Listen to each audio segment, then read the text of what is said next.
তাহলে কাদিয়ানের বোতল এখানে থাকে কিভাবে? আগেই বলেছি, আমি মূল আলোচনায় ঢুকছি না, ছোট ছোট দুইটা অনুরোধ রেখে যাচ্ছি। এই যে কাদিয়ানের বোতল, ওইখানে একটা, এখানে আর একটা। আর মাহফিল কিন্তু দুশ্মনে নবীর মাহফিল না, সিরাতুন নবীর মাহফিল, আল্লাহ নবীর মহাব্বতের মাহফিল। এই কাদিয়ানি কোম্পানি কাদের, এটা মনে হয় আপনারা জানেন না। কি জানেন না? এটা কাদের? যদি হিন্দুদের হতো তাও আমি এটা নিয়ে এখন এত আলোচনা করতাম না, যদি খ্রিস্টানের হতো তাও আমি এত বড় কথা বলতাম না, যদি বৌদ্ধর হতো তাও আমি এটাকে মূল আলোচনার মধ্যে ঢোকাতাম না। কিন্তু কাদিয়ানি, যারা আল্লাহর নবীর দুশ্মন হওয়ার ব্যাপারে কেউ সন্দেহ পোষণ করলে ওর ঈমান থাকবে না, তার জিনিস এখানে স্টেজের মধ্যে থাকে কিভাবে? এমনকি আমি তো মনে করি যেই দোকানে এই কাদিয়ানীদের পণ্য দেখবেন, ওই দোকানদারকে গিয়েও বুঝাতে হবে, প্রথমে অ্যাকশন না, প্রথমে গিয়ে বুঝাতে হবে, ভাই তুমি যদি মুসলিম হও, আশিক রাসূল হও, নবী প্রেমিক হও, তো নবীর দুশমনকে পয়সা দিয়ে সাহায্য করো কিভাবে, তার মার্কেটিং এর তুমি সহযোগিতা করো কিভাবে, নবীর দুশমনের সাথে আগে তো সম্পর্ক ছিন্ন করবা। দরকার ছিল কি ভাই জানেন? শুধু সম্পর্ক ছিন্ন করা না, ওদের বিরুদ্ধে জিহাদের ঘোষণা দেওয়া। আজকে যদি এই দেশ ইসলামী রাষ্ট্র হতো, তাহলে আল্লাহ নবীর দুশমনদেরকে কোলে নিয়ে নিয়ে পারতো না, বরং এদের বিরুদ্ধে জিহাদের ঘোষণা দিত।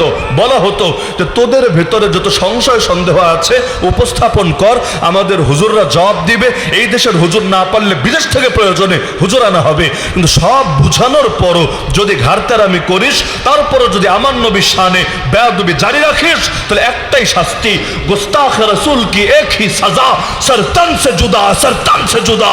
যে আল্লাহর নবীর সঙ্গে দুশমনি করে, সে পৃথিবীর বুকে বেঁচে থাকার অধিকারী হারিয়ে ফেলে।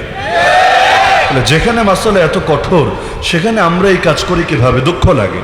গ্রামে গেলে আমরা দোকানগুলোতে বেশি দেখি, শহরের দোকানগুলোতে এই জাতীয় পানি চলে না, মানুষ এগুলো কমই খায়। ব্র্যান্ডের যে বিভিন্ন ভালো ভালো প্রোডাক্ট যেগুলো আছে এগুলো খায়। কারণ শহরে মার্কেটে পলিসিতে সফল না হয়ে গ্রামে গিয়ে আমার যতটুকু ধারণা, আমি তো ব্যবসায়ী না, আমার যতটুকু ধারণা দোকানদারদেরকে লাভ একটু বেশি দেয়। অন্যান্য কোম্পানি যা দিবে তার চাইতে একটু বেশি দেয়।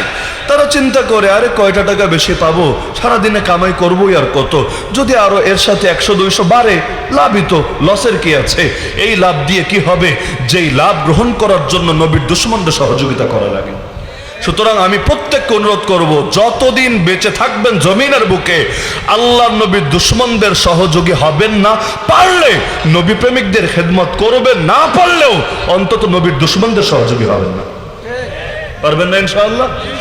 আমরা ইসরায়েলের পণ্য বয়কট করেছি ইমানের দাবিতে, ইন্ডিয়ার পণ্য পর্যন্ত এই জাতি বয়কট করেছে দেশপ্রেমের দাবিতে। তাহলে ইসরায়েলের পণ্য যদি বয়কট হতে পারে, ইন্ডিয়ার পণ্য যদি বয়কট হতে পারে, তাহলে এই খতমে নবুয়ত অস্বীকারী দুশমনদের প্রোডাক্ট চলে কিভাবে? মনে থাকবে ইনশাআল্লাহ, মনে থাকবে ইনশাআল্লাহ। আল্লাহ সবাইকে বোঝার তৌফিক দান করুন।